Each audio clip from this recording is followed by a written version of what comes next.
آپ کی ملاقات ہوئی محمود اچکزئی صاحب سے، اس کے بعد سننے میں یہ آ رہا ہے کہ شاید عوام پاکستان پارٹی بھی تحریک تحفظ آئین پاکستان میں شمولیت اختیار کر لے.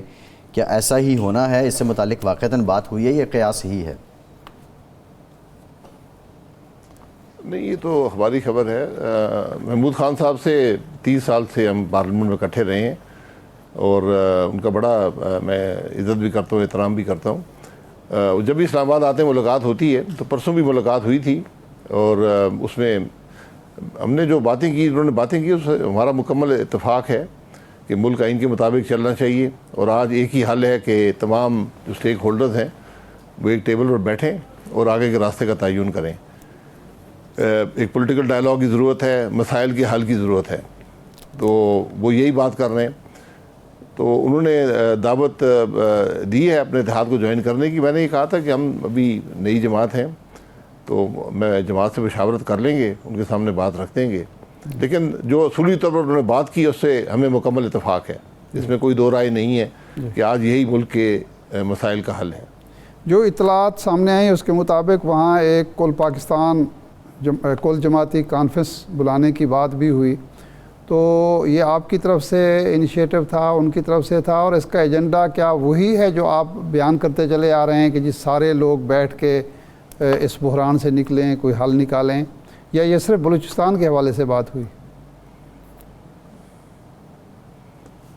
نہیں، کانفرنس کی بات انہوں نے مجھ سے نہیں کی. انہوں نے اپنے موقف کی بات کی، اس کی بنیاد بتائی کہ کیوں وہ یہ سب بات سمجھتے ہیں، اور اس پر ہمارا مکمل اتفاق ہے کہ آج آئین کے علاوہ آپ کے پاس کوئی راستہ نہیں ہے. اور آج جو ملک میں انتشار ہے، جو سیاسی عدم استحکام ہے، اس کو صرف ایک پولیٹیکل ڈائلاگ ہی اس معاملے کو ختم کر سکتا ہے، اور پھر آگے کے راستے کا تعین سب سے زیادہ ضروری ہے. آج کے مسائل کو بھی آپ نے حل کرنا ہے اور آگے کا راستہ بھی نکالنا ہے، اور یہ کنسنسس کے بغیر ممکن نہیں ہے. تو یہ ساری بات ہے. اچھا، اس وقت رانا ثناء اللہ صاحب مسلسل یہ بات کہہ رہے ہیں کہ جی اب مذاکرات پی ٹی آئی اور ہمارے درمیان ہونے چاہیے، حکومت یا مسلم لیگ کے درمیان. اس میں کوئی معافی والی بات بھی نہیں ہونی چاہیے، 9 مئی والی بات بھی نہیں ہونی چاہیے، بس مذاکرات ہو جائیں، غیر مشروط ہو جائیں. تو آپ سمجھتے ہیں کہ جو آپ نے اس عرصے میں جدوجہد کی، یہ بات کی کہ جی پولیٹیکل ڈائلاگ اور مفاہمت کے بغیر آگے نہیں چل سکتا، میاں نواز شریف صاحب اس کے قائل ہو گئے ہیں، یا یہ بس ایسی باتیں ہیں جو روٹین میں کی جاتی ہیں جن کا کوئی مقصد نہیں ہوتا؟ دیکھیں، جو بات میاں صاحب کے حوالے سے آئی تھی اور جو رانا صاحب نے بھی اس کی تائید کی ہے، اس کی نفی پی ایم ایل این کی دوسرے لیڈرشپ کر رہی ہے. تو ایک تو وہ بات اس میں کلیئرٹی نہیں ہے کہ حقیقت کیا ہے، اور دوسری بات یہ ہے کہ یہاں مذاکرات کی بات نہیں ہو سکتی. مذاکرات تو 2 فریقوں کے درمیان ہوتے ہیں. 2 فریق بیٹھتے ہیں، اپنے جو ان کے آپس میں اختلافات ہیں اس کو دور کرتے ہیں. یہاں اختلاف نہیں ہے، یہاں ایک الیکشن ہوا ہے جو متنازع ہے. یہ پورے ملک کا مسئلہ ہے، صرف پی ایم ایل این اور پی ٹی آئی کا مسئلہ نہیں ہے. تو آپ نے بیٹھ کر آگے کے راستے کا تعین کرنا ہے کہ کس طرح ہم اس انتشار کو جو اس الیکشن سے پیدا ہوا ہے اور جو ملک کے مسائل کا حل کا طریقہ ہے وہ کیسے ہم طے کریں گے. تو یہ ایک تو سیاسی جماعتیں سب کو بیٹھنا پڑے گا کہ کیسے ہم ایک کنسنسس بنا سکتے ہیں کہ ملک آگے چل سکے. اقتدار میں ساری جماعتیں پچھلے 3-4 سال میں رہ چکی ہیں، کچھ نہیں کر سکے. تو آج ایک ہی طریقہ ہے کہ مل بیٹھ کر آگے کے راستے کو ڈھونڈیں کہ ہم کیسے ملک کے مسائل ہیں کیا، ان کا حل ہم کیسے نکالیں گے. اور اس کے اندر جو باقی 2 اسٹیک ہولڈرز ہیں آج کی ملک کی سیاست میں، اس میں اسٹیبلشمنٹ بھی ہے، جوڈیشری بھی ہے، ان کو بھی شامل کریں تاکہ ملک یکسوئی سے آگے بڑھ سکے. جی صحیح ہے. یہ اچکزئی صاحب سے آپ کی ملاقات میں انہوں نے آپ کو جو پہلے ایک پبلکلی پیشکش کی تھی کہ آپ وزیر اعظم بن جائیں اس ملک کے اور 2 سال حکومت ایسی چلائیں جو یہ معاملات کو آگے کی طرف لے جائے، تو وہ باضابطہ طور پر آپ کو دعوت دی؟ نہیں، ایسی کوئی بات، یہ انہوں نے کسی پلیٹ فارم پر خود ہی بات کی تھی. وہ اس کا کوئی حقیقت سے تعلق نہیں ہے، کیونکہ جو بھی آپ نے راستہ ڈھونڈنا ہے وہ آئین کے اندر ڈھونڈنا ہے، اور اس میں جو بھی شخص ہو جو آگے معاملات کو بڑھا سکتا ہو، لیکن اس کے پیچھے پولیٹیکل کنسنسس ضروری ہے. یہ کسی شخص کی بات یا شخصیات کی بات نہیں ہے. آج بات ملک کی ہے.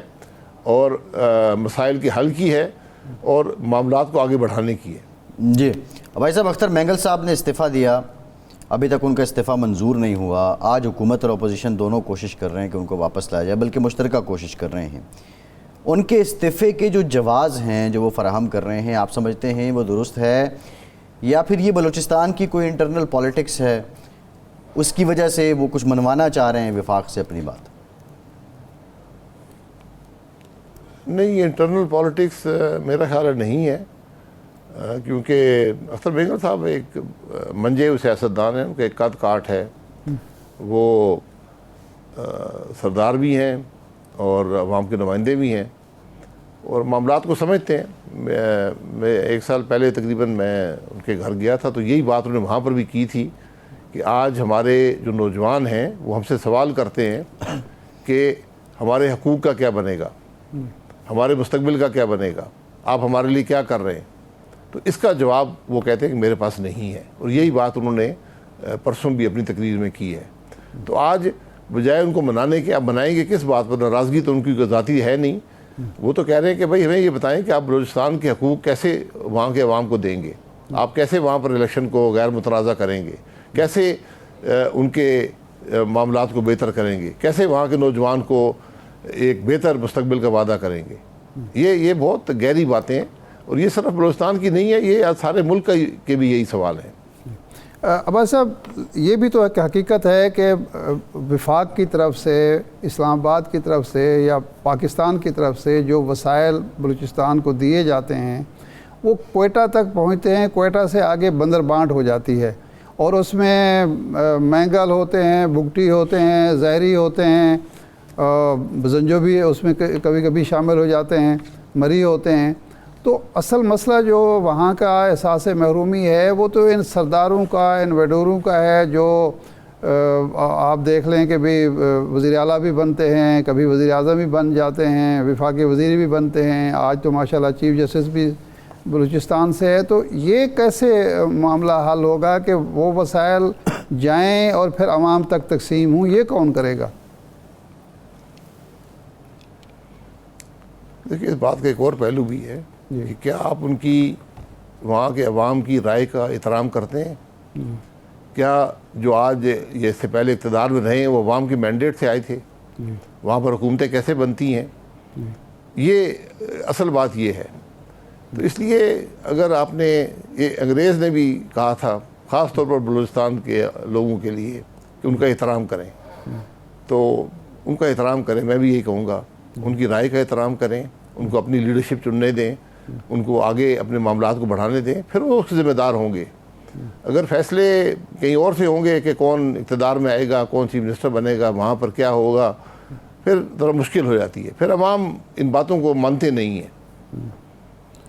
نہیں تو آپ کے خیال میں اصل مسئلے کی جڑ یہی ہے کہ وہاں عوام کے مینڈیٹ کا احترام نہیں کیا جاتا، جو پاکستان میں بھی یہ مسئلہ ہے، اس وجہ سے یہ نوجوان برگشتہ ہیں، اور آپ سمجھتے ہیں کہ یہ دہشت گردی یا علیحدگی پسندگی تحریک بھی احساس محرومی کا نتیجہ ہے، یا اس کے پیچھے ہمارا دشمن ہے، ہمارے دشمن ہیں؟ دیکھیں، جب احساس محرومی ہوگا، جب آپ کا گھر کمزور ہوگا تو آپ کے دشمنوں کو موقع مل جائے گا۔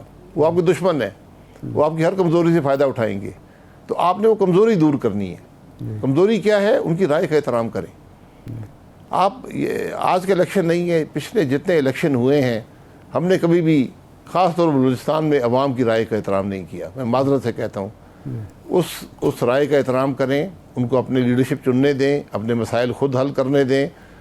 2-3 الیکشن ہوں گے، سب معاملہ ٹھیک ہو جائے گا۔